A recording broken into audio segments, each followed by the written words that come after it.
Well, aloha there, all you beautiful listeners to the Changemaker podcast. Today, I have again a massively special guest. His name is Jordi Casamitjana. I'm struggling to pronounce his name.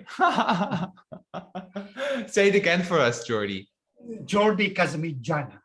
Casamitjana. What a beautiful name and hard to pronounce. So this person here will spill some massive wisdom in our podcast today because he's been on a journey. He just, before we hit record, told me that he's wrote a book and he's currently a full-time writer for a lot of vegans and companies out there. Your book is called Ethical Vegan, correct? Correct, yeah. There we go. Show it to the screen because I know this is going to be on YouTube as well.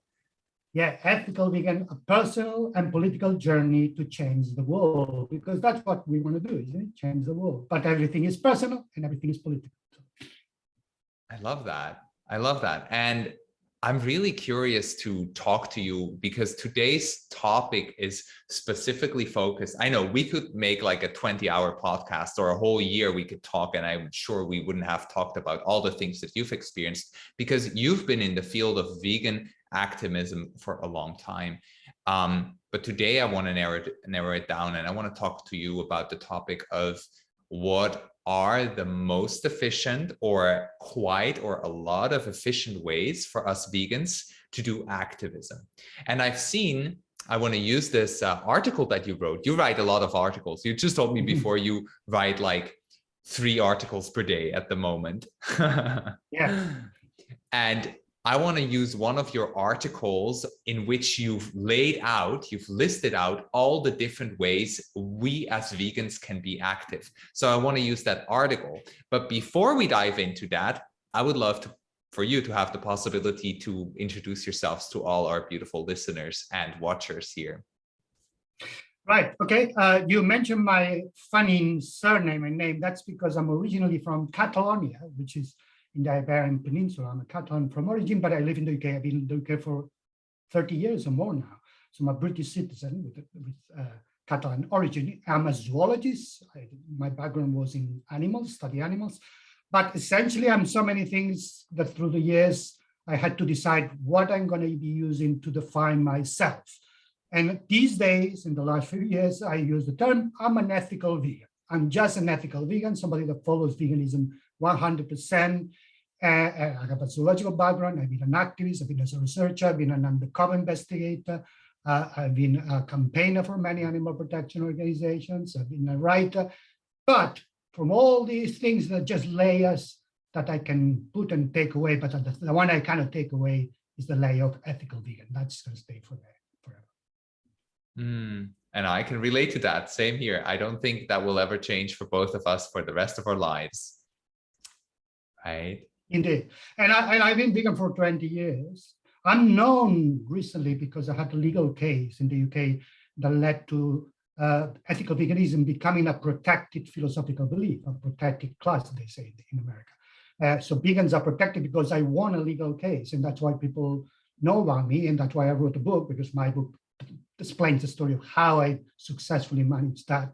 But life gives you these opportunities, and sometimes people know you for one thing or another. But I was a vegan before, I will be a vegan after, and that's the way I like to define myself. I love that. And I'm sure that a lot of our listeners can relate to that strongly. I'm also pretty convinced that a lot of our listeners have heard your name before and are familiar with the legal case that you've been involved in. I'm going to make sure to leave some links to articles and content all around that legal case, because it's not a topic of our podcast episode today, but it's really interesting. I've looked into it a bit, and I have to say, we gotta take a look at that. So bless you, and thank you so much for, I'm sure that must have been draining and it must have cost you energy a lot. So thank you for going through that and having this impact created there for us, for yourself, for the whole community, basically. No, thank you. It was hard, but it was good. And I think that's one of the lessons I like to learn from animals, is that no matter what obstacle life gives you, there's an opportunity there for you to use. And I used it. Yes, I want to highlight that no matter what obstacle is coming out or coming through of life, there's always an opportunity in the obstacle. So we got to use it. That's wisdom. Take note. Shall we dive into this article that you've sent me, in which you've laid out all these different types of activism that a vegan can engage in? And the way I thought we could do this, because I've never like read of an article whilst I've interviewed somebody, but the way I think we could do this is I'm going to read through those ways of activism, because I think this is just a phenomenal resource that you've created right there. And I'd love for you to just share a little bit of thoughts that come up for you when you hear every way of activism that I read out, you know. Just intuitive and spontaneous, right? Yeah. So like it. I'll also link, of course, the link to this article. The article itself is called "Which Type of Animal and Vegan Activism is the Most Effective?" That's the name of the article. It's been published on veganfta.com. I'll link that for everybody. And the first one that you write about here is called letter writing. Writing to companies, institutions, either complaining about something related to their product, services, or trying to persuade them to become more animal friendly. Like, do you want to share some of your experiences with that with us? I've done a lot of that. And my conclusion is this is far more effective than you think. People assume that this is going to be writing and it's going to be ignored. Of course, they might ignore the first time you write because somebody reads you complain that somebody whose job is to reject your complaint, but you insist, you ask for somebody else, somebody above. And if you do insist long enough, people will listen. And if they listen, the chances that they realize that why should we keep doing this? It is not a point. So there are many things. For instance, an example, I went flying to America with a particular, I'm not going to mention, so just not to upset them, a particular airline. And I had a vegan meal. I asked for a vegan meal, but had 7 non-vegan items in the vegan meal. And of course, I decided I had to complain. And I complained to the airline, and I was dismissed, and I kept complaining. And I went higher and higher, and eventually, they changed completely the entire vegan menu of the entire airline, just because they insisted. Why? Because why should they not? They didn't even know the things that were not vegan. They didn't even understand what it was. They just needed the right information. So it does work. It does work. And it's kind of it's also like we're offering them a service, because we're not the only vegans, and we're probably not the only ones that will complain. So if we're leaving a feedback, it's always a service. I know I do that in restaurants sometimes when they don't have a lot of vegan options. I say, can you create more vegan options? Just thought of that. Amazing. Yeah, I think that's also one very underestimated one, writing a letter or writing an email with a complaint or a feedback. Love that. Indeed. So the second one we're having here is called online activism. And I know with the pandemic, a lot of people have gotten back to online activism. What you wrote here as a little introduction is creating online content, social media posts, polls, petitions, images, memes, articles, blogs, etc., and spreading them via social media. So what's like your experience, and how do you find that impactful? Well, that's the one I'm doing the most now. This is I kind of move from type of activism to another. This moment is the one I'm doing the most. Obviously, the pandemic helped me to get there, but also writing the book made me a writer. In the form of being a writer, I was able to use that new skill I already had. I didn't know it was mine, in a way that I can benefit other people through social media. It's so diverse, that this skill, because you could just be a writer as myself, or you can be a performer of any sort, or you can be somebody that goes there and creates videos, a filmmaker. So the platform in which you can use social media varies, and you can have many different skills that you learn in your profession and your education, and then you can put them in practice. And in my case, it's just writing, but there are many well-known YouTubers and influencers that what they do videos, or you yourself are a perfect example of that. We're having a conversation through social media, because social media give us that. So this is one of the most common these days, one of the most easier to do. Technologically, it's become easier and easier, and you can really reach many, many people. I agree to that. There's one thing that I just want to like have a short talk with you about, because I know in social media, things can get rough really quickly, because when people are not face to face, they somehow have the courage to tell you that you're an asshole sometimes, you know, a lot of times actually. So what do you think of this strong dance that I think whereas activists, especially in the online realms, are doing a lot between where do we put our energy, like what's worth it and what's not? Let me make an example. I just had somebody comment on a really friendly post I made that said or asked my Facebook friends, I turned vegan because of the documentary XYZ. How did you turn vegan and when was it? And then one non-vegan started, you know, like going into that. And for me personally, I don't invest my energy into people that are not open and receptive for the message. I just don't. Like, what do you have to say to that?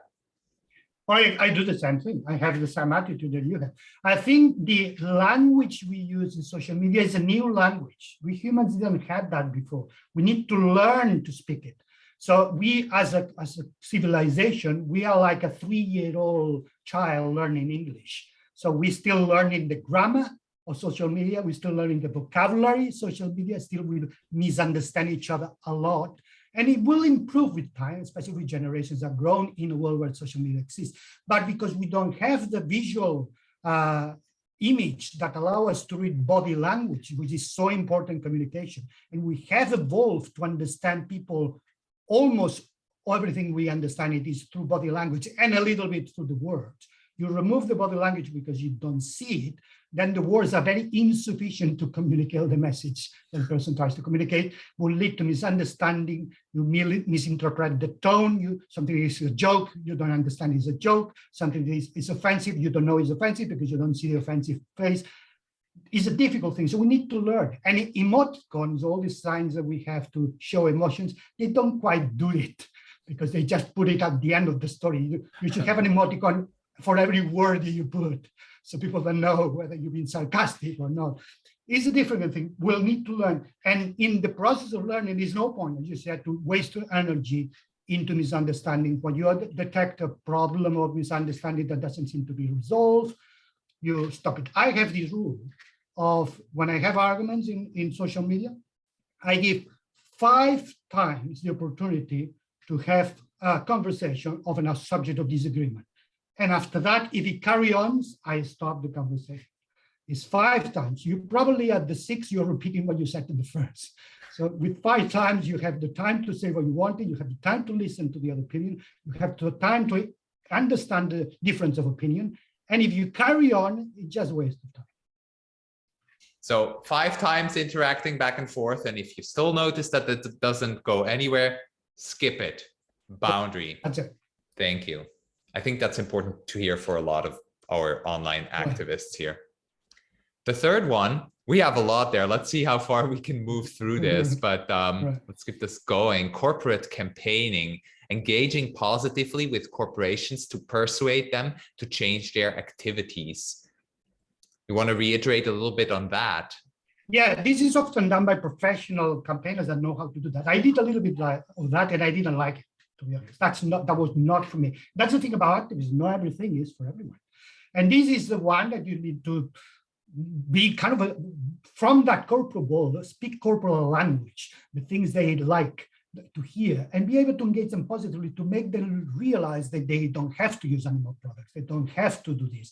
There are better ways. It's not just for a new market of vegans that otherwise they would use your product. It's just because it's good for the environment, it's good for the world, it's good for the workforce. You need to transform anything into a positive message for the company. So they see a profit. If they're a profit-making company, they see more money coming. If they're a social company, they see more supporters. And engage them until you persuade them. Sometimes it's more direct. You might become a shareholder, so you have a way to vote and you have your voice heard officially within the rules of the organization. Sometimes it's more indirect. But then the reason I don't like it is that it requires a lot of compromises. I'm not a corporate person. It requires a lot of wearing ties. I don't like wearing ties. So it's this kind of engagement that I'm not really that kind of person, but some people are. So that's for them. If anybody who's listening is, let us know. Reach out to either one of us because I'm curious, like especially to me, reach out to me because I don't know a lot of vegans that are active in that field. But thanks for giving us a little insight into that. Now, we have a couple of more here. I'm not sure if we're going to go deeper into that because they also seem for a smaller part of the audience that is listening to this podcast. You listed lobbying, a type of campaigning targeting decision makers. Then you listed legal advocacy, campaigning in the judiciary by taking part in legal action on behalf of animals and activists. This is done legally to legally protect them or to seek the rulings of judges to advance the animal rights cause as the work of Animal Legal Defense Fund or the rights of vegans. Is there anything you would like to kind of like explain a bit more about that? Well, there are ways to change the world. There you can change them by laws, and you can change them by legal action. So you can go to a court and ask a judge to have a ruling that might change history. That's what happened to me with my legal case, for instance, in which from my legal case, ethical veganism is a protected belief because I went to a court and because the judge agreed with the evidence I produced. So this is a form of activism that happened to me because I was fired being a vegan. So it was an opportunity I used. But some people do that for a living. So they go and help other vegans that they've been discriminated against, or they try to change the law and lobby the law. For instance, you can challenge the government for not applying the law properly or being unconstitutional. And there are many legal cases at the moment trying to give rights to individual animals that are in zoos.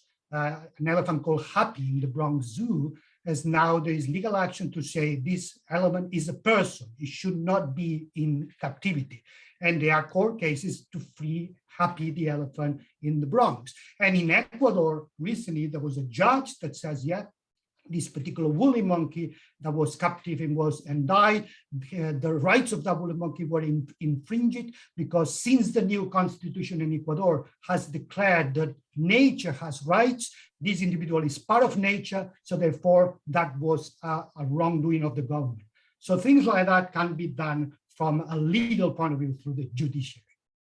I love that. And I'm sure that not a lot of vegans are aware of that option. So if you're curious about that, I'll leave you with some more links down below, or you can reach out to Jordi personally.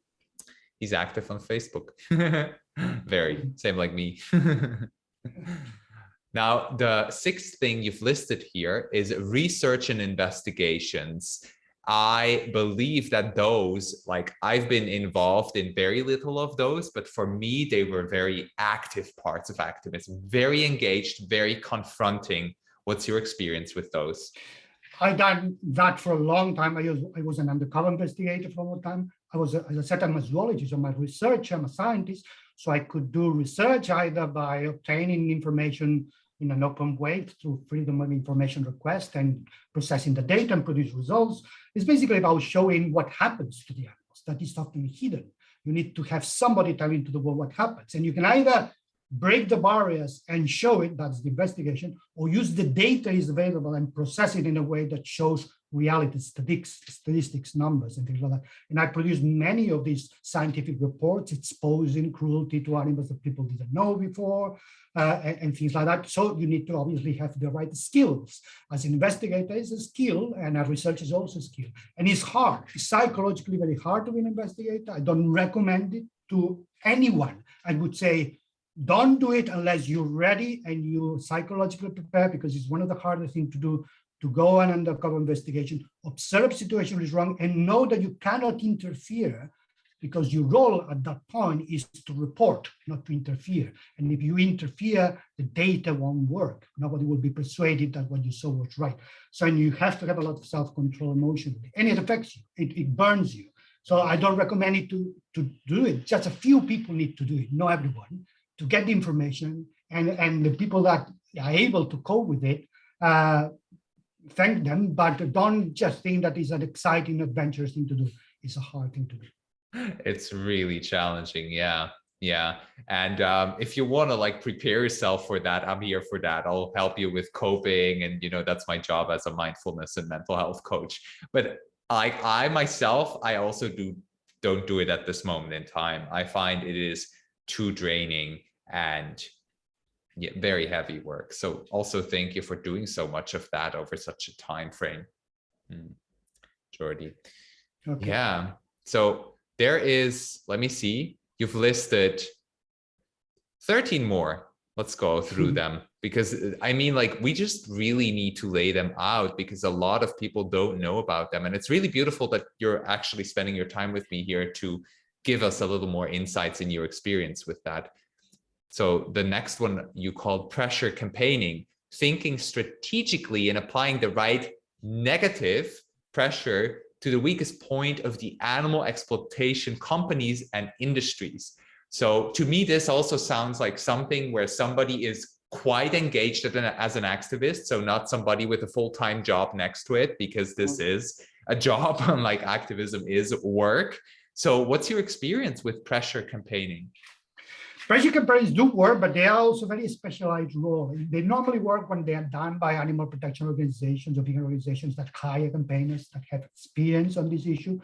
You need to be very strategic. You need to think about how the system works, this particular industry you work in, which are the things that you get the money, the support, what they exist, and then trying to find out which are the weakest links, and then see how can you influence the weakest link. For instance, often in case of pressure campaigning, so you might see a situation where animals are exploited and you try to protest in the place where they exploit it, but perhaps if you protest in the front of one of the suppliers that supplies a product from which the exploitation is completely necessary, and you stop that supplier to do it, then you might stop it. To give you an example that just happened recently.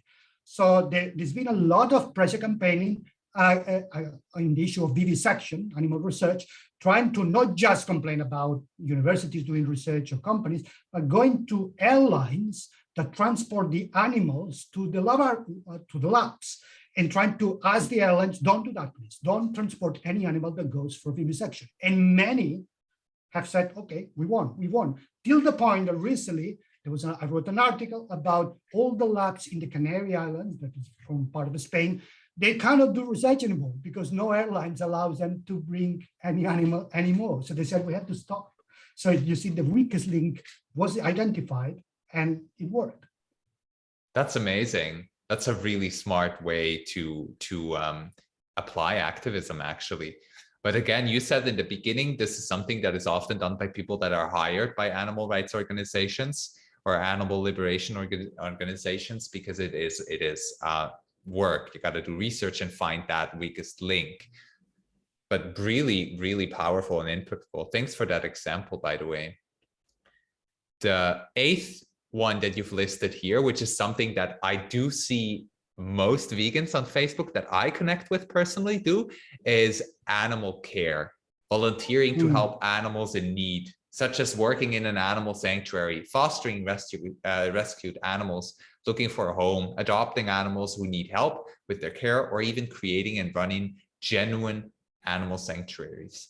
So this is something that I've also been engaged in because I live on Bali and we have a lot of street animals, especially street dogs, that are just dumped here and there, that are dying on the sides of the streets. So how can we not do that here? So that's a really big thing here on Bali, and something that I'm engaged in a lot, right? I think this is what a lot of people can relate to, and what we don't have to underestimate, because any action that we take saves lives. If it's that one, or if it's anything like pressure campaigning. Any thoughts for you on this, on animals support and care? I will only say that this is the kind of activism that when the people that does it, they don't define themselves as activists. They don't even know they're activists, but they are. So because they often do this without engaging to the public. They engage with the animals, they have the animals, they look after the animals. There's no demonstrations, there's no contacting anybody else. But it's activism because you are active, you're doing something and you're helping the animals that are not just the animals that you are the companion animals. Obviously, you have a companion animal, you look after your companion animal because it's part of your family. But no, these people don't do that. They go beyond their own family to help other animals in need. And that's activism in my book. I agree completely. And I also think that a lot of people that do that put a lot of their own life, not on hold, but invested into that. So it's it's a big act of kindness. And I want to make sure that everybody honors themselves in that way as well, right? To make sure that you're also nourishing your own self, because when you do that, and like when I see myself running around for the street dogs and stuff, I know it can be very draining, and we have to remind ourselves that our energy is also important, because our energy is what they perceive and receive as animals when we take care of them, right? Just as a little side note and reminder. Now, number 9, I think that's what most people do identify as the main way of activism. You wrote outreaching, organized actions taken place in the street or in a particular venue. Here on Bali, we do it on the beach because that's where most people are trespassing, aimed to encourage passers-by or attendants to do a particular action.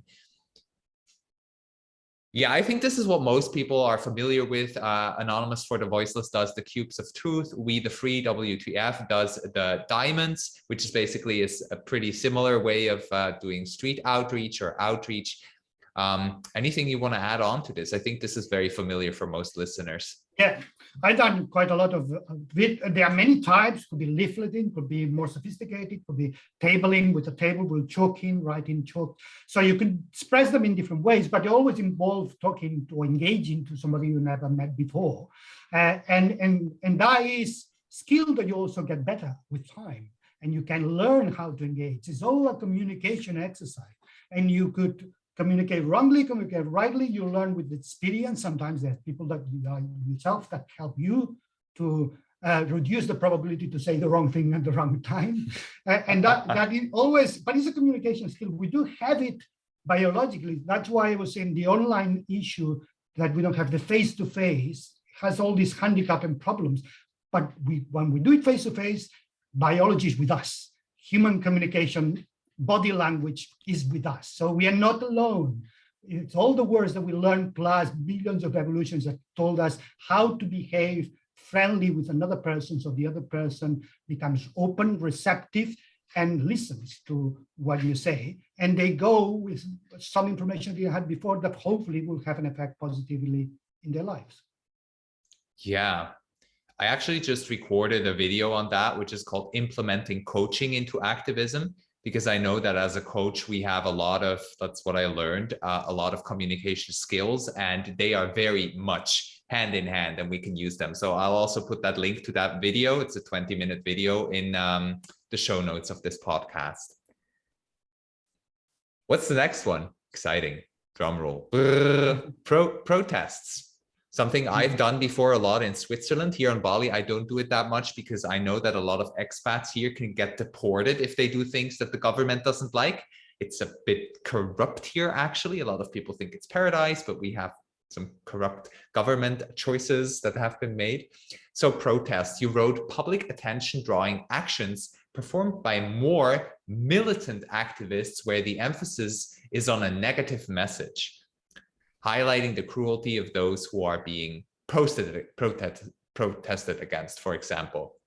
So this is also something that I know a lot of activists have tried, have done, and have found to be draining and challenging, because you're really out there and you're putting yourself with your message out there, and you're in a little bit of an attack mode towards other people. What's your thoughts on this, Jordi? Yeah, you're right. The emphasis on the protest is on the negative, while other type of campaigning and activism is you focus on the positive. This is on the negative because you're highlighting a negative issue to the people that are doing it. So therefore, that's where it's a protest. You are not happy with the world, and you're not happy with what some people are doing, and you're telling them that you're not happy. Therefore, is in itself, by definition, a negative. And you need to be a very well balanced person for not to be falling into a negative circle. If you keep doing this again and again, every day you go out and concentrate on the negative, you end up being negative yourself about other things. So you need to be very balanced, or you need to know how to deal with it and just do it and come back and remove all the negativities from you. But it's challenging because it might become aggressive. And if it passes the line from aggression to violence, that's a no-no for me. If it's a violent protest, it's not a vegan protest anymore. Veganism is about non-violence, about ahimsa, do no harm. Do no harm to whom? To anyone, not the ones you want. That will be speciesists choosing to harm pigs and not to harm dogs, that's a species. Choosing to harm a human and not a non-human animal, that's also a species. There's no harming for everyone. So therefore, you have to explain the negativity, but you also have to control the way you do it so you don't harm anyone by doing it. Yeah, very well said. The only thing I feel like adding on to this is that when we are choosing to go to demonstration, that we're making sure before and after to really take care of our own emotional landscape, our own emotional space. So if you want to do that. I've done it, and I would have still been doing it because I'm a pro at my emotions. So I would still be in demonstrations if I wouldn't be living here, but somewhere else, like in my home country, Switzerland. And thanks for giving us that insight. There's 3 more that you've listed here. One is called the number 11, disruptions, directly interfering with an animal exploitation activity, disrupting it in a significant manner or stopping it altogether. What are your thoughts and experiences on that? Yeah. This obviously, it becomes increasingly risky sometimes, because sometimes in order to do that, you have to break the law and then you might be arrested. Sometimes you don't have to break the law. You're just disruptive. You might, for instance, recently there was a case where a famous actor went into a restaurant, a coffee shop, blew himself into the desk to protest that the vegan milk was more expensive than the non-vegan milk. That stopped the operation of the restaurant for a few seconds, and then he left. That's a very minimal disruption. It did disrupt, but it created a lot of publicity. Often you just do it for the publicity rather than for the disruption itself. But some disruptions are very necessary. For instance, in hunting, fox hunting, which I've been campaigning against for a long time, the hunt saboteurs are the ones that go out there trying to disrupt the hunt, prevent the hounds to chase and kill a fox. Now, this was legal for many years. So the hunt saboteurs were engaged in an illegal activity by disrupting something that was legal. But then hunting became illegal. The law was passed in 2004 and made fox hunting illegal. But the hunts carry on doing it. They found ways to do it. So now the hunt saboteurs are not the illegal ones anymore. Now it's like the hunters that are the illegal ones. So they're still disrupting in the same way, but there's been a shift on who is within the law now. So but you are interfering with an activity, in this case, an illegal activity, with the aim to stop that activity happening. Hear that. Thanks for reiterating and explaining. The last 2 ones, we have number 12, resistance activism, actions performed by more militant activists consisting of blocking roads, buildings, or events in protest. I remember in, where was it? In the UK, the animal rebellion, that were they blocked all the supply chains for McDonald's, I think, for 3.5 days with these bamboo constructs, and they made McDonald's not have supplies. And I think that goes into this category, right? So I was celebrating them for that. That was cool. That was heavy. That will be a mix. That will be a mix of resistance, because they blocked something, and also that was illegal, so were arrested, and those pressure campaigning, because they identified the weakness of that structure. But sometimes you don't do that. You just do a stop street in the middle of a city. The animal rebellion comes from Extinction Rebellion, that they are the group that did this for the environment. So an offshoot of Extinction Rebellion is Animal Rebellion. But it's also risky, because the people are prepared to be arrested when they block roads, because obviously it's illegal. And they've been taken to court, but the strategy for them is that if you do it with a lot of people, the legal system will decide not to prosecute them because they can't cope with the number of people. So there's a logic there, but it's a risk as well. So you have to be very prepared to take that risk. I hear that. I haven't engaged in anything like that before, personally. Well, neither do I. I don't do the illegal things. I'm also an immigrant, so that I'm also very aware that being an immigrant, I just don't want to be deported for any reasons, although it would not happen in the UK, but who knows? So I always very careful and only go within the legality. All my campaigning and activism has been always within the law. There's something that just popped into my mind, but I'm gonna say that after we looked at the last thing, because I think that's one thing that sums up this whole podcast episode. So the 13th and last one that you've listed here is called animal liberation. And you you even called it here perhaps the most extreme militant form of activism. Involves entering premises where animals are kept captive and either freeing them so they can escape into the surrounding areas or taking them out and relocating them elsewhere. Yeah, I've never done that myself before. That is a really, really militant. It is, and it was very commonly known years ago in the 80s and the 90s in the UK, with the Animal Liberation Front and all the other organizations that came from that.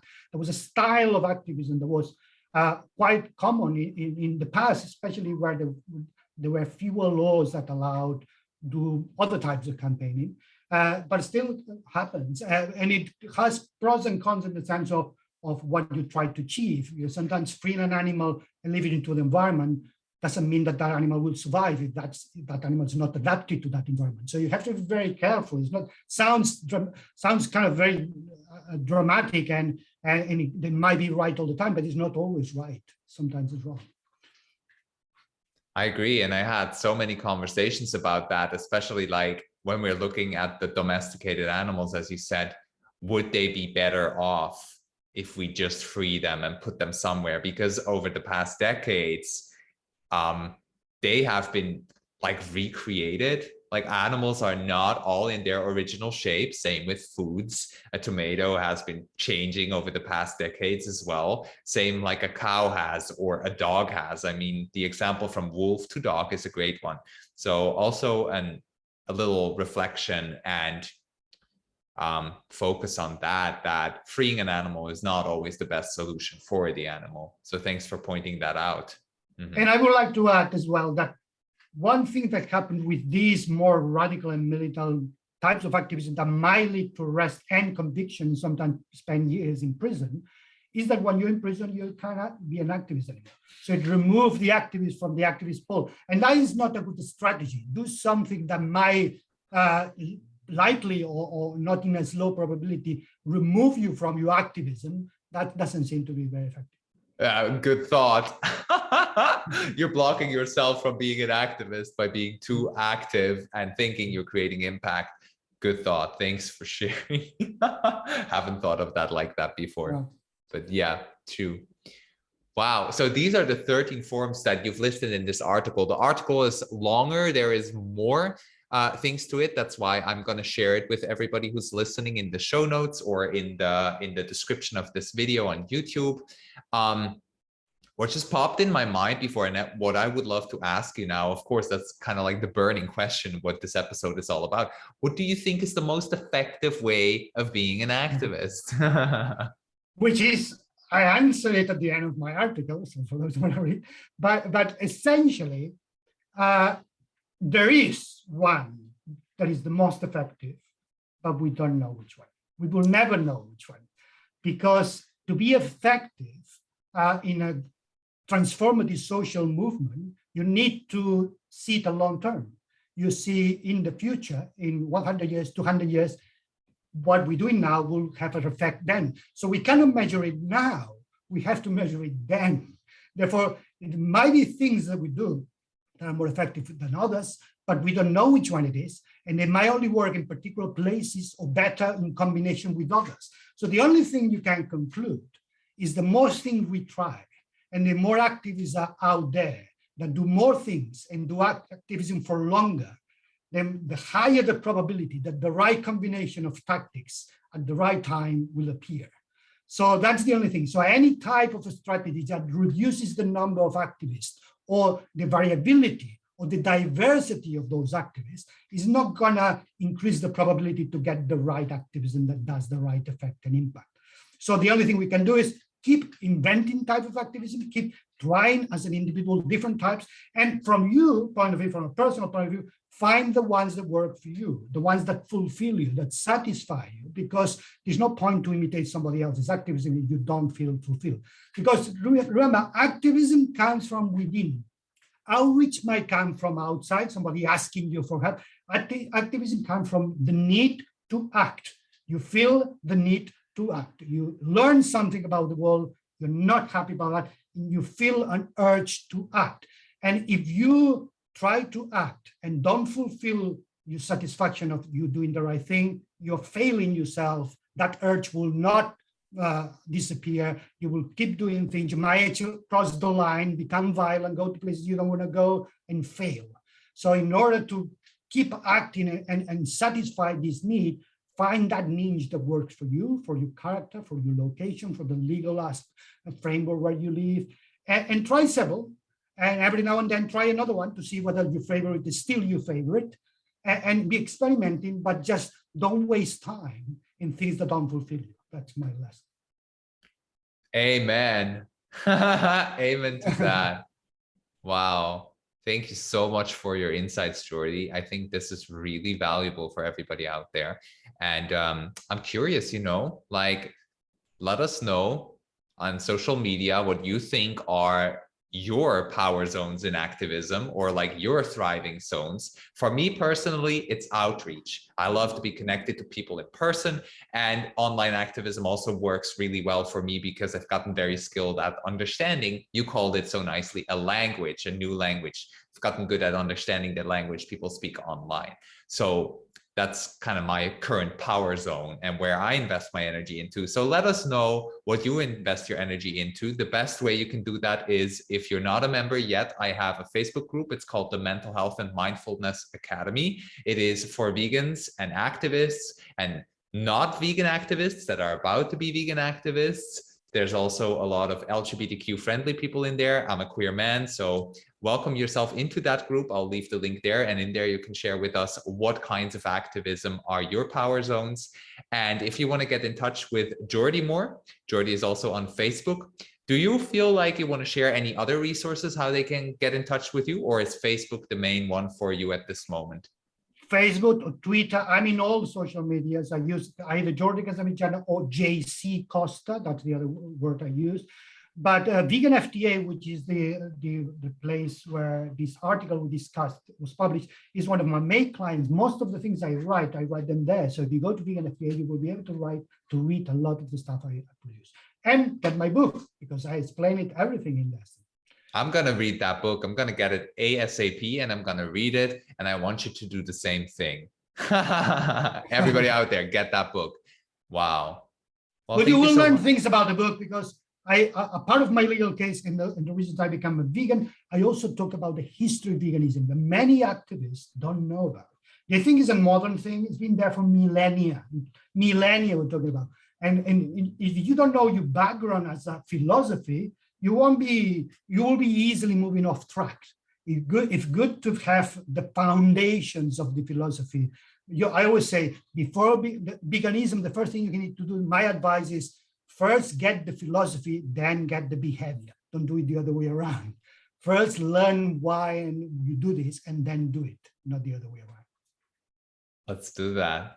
I'm gonna read that book. It's been a while since I read a book. I just published a post on social media where I was like, I don't read books.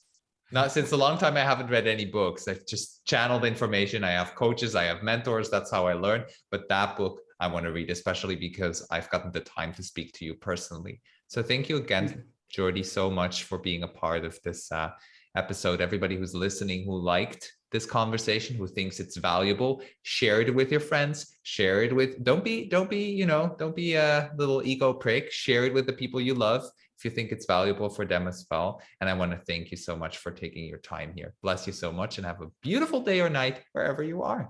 Mwah.